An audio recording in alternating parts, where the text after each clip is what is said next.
Good afternoon, everyone. This is one. This is a discuss about Google Scholar or demo Google Scholar. So first of all, Google Scholars.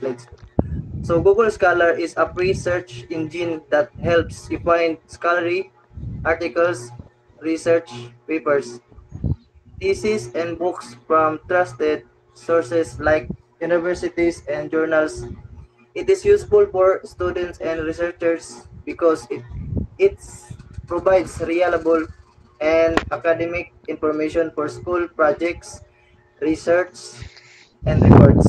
So first of all, new tab, search Google Scholar. Click this. So here Google Scholar.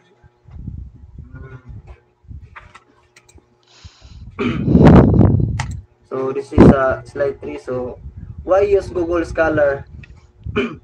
Access to reliable, prepare, review sources, free and easy to use, ideal for school papers, thesis, and capstones projects, provides citation formats, APE, MLE, Chicago. So, how to use Google Scholar?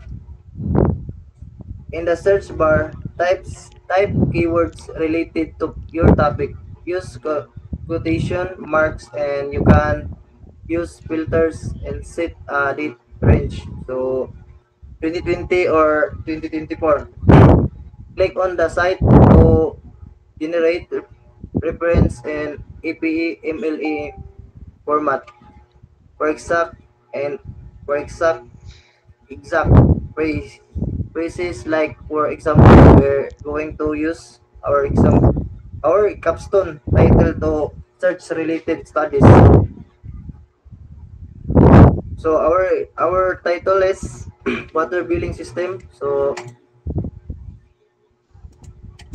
search the i-search po natin yung title namin ng ano ng water bill. So copy this, copy. Dapat talaga may may quotation. This is importante po itong quotation sa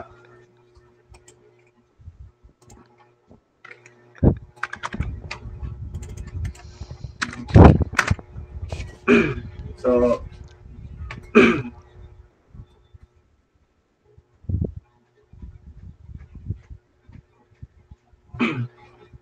so ito po yung title namin, water billing system. So pupunta po tayo dito sa features and capabilities. So dito nakasulat na when doing research using both generic and specific search terms helps you find a wide range or relevant studies. So this is a generic search. Generic search. So search po natin dito sa aming title dito sa Google Scholar. Dapat may quotation po dito sa generic.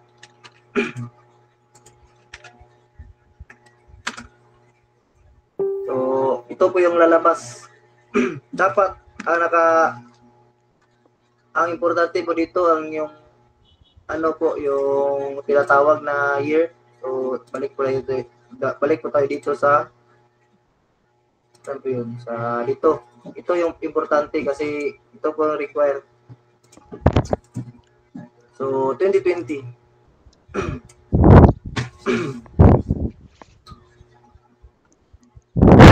Ito po ang aming title ng billing system sa generic. So,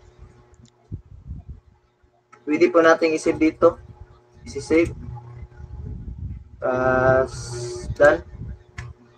Makikita po natin dito sa my library. Oh. nakalagay na po rin siya dito sa aming library. Naka-PDF na po ito.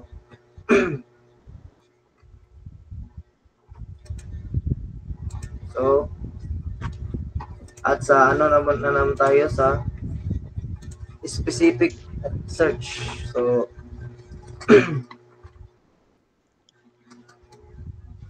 search natin yung specific.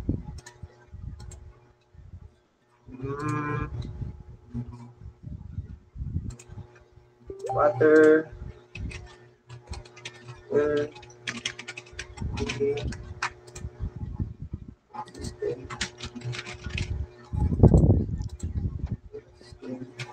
In the Philippines. In the Philippines.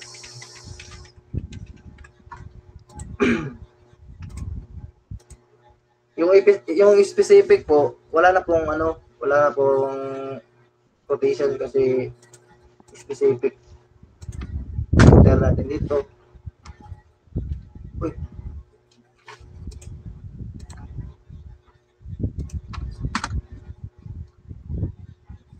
So, ito na po yung lalabas sa billing and support system for streamlined water management to 2024. So, 2024 siya. Save po natin dito.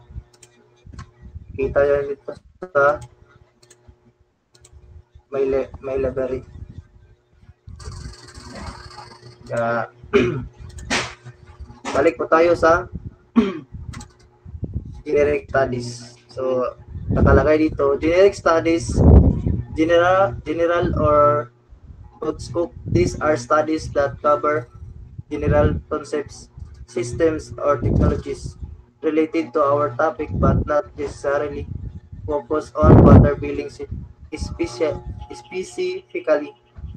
They are useful for understanding the foundations, principles, and methods that apply to any billing or automate system. This is our example or topics: generic, automate billing system for utilities, water, online payment integration, cloud-based billing system, Internet of Things, IoT for monitoring usage, database system for billing management, mobile and integration for utility payments. So, dito tayo sa specific. Specific studies focus on your topic. These are studies that deal directly with water billing systems. Ideally, in settings that are similar to our target area, local water district, small municipalities, rural communities.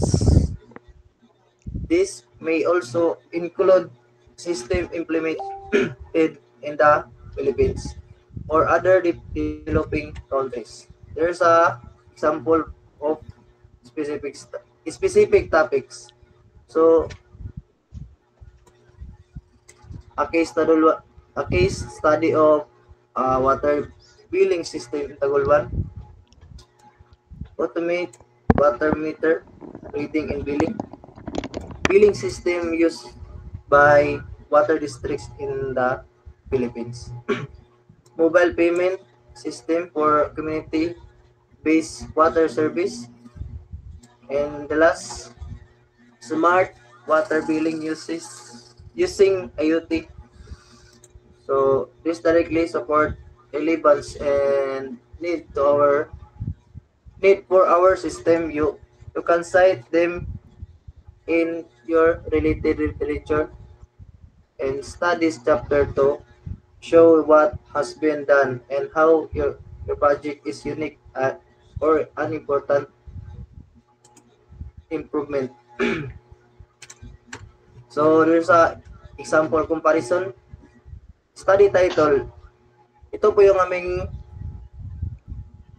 study title, Design of Utility Billing System using IoT. technology, water. Developing of an automated water billing system for barangay population. Generic talks about utility billing in general, not just specific. Focus especially on water billing system in a Philippine barangay.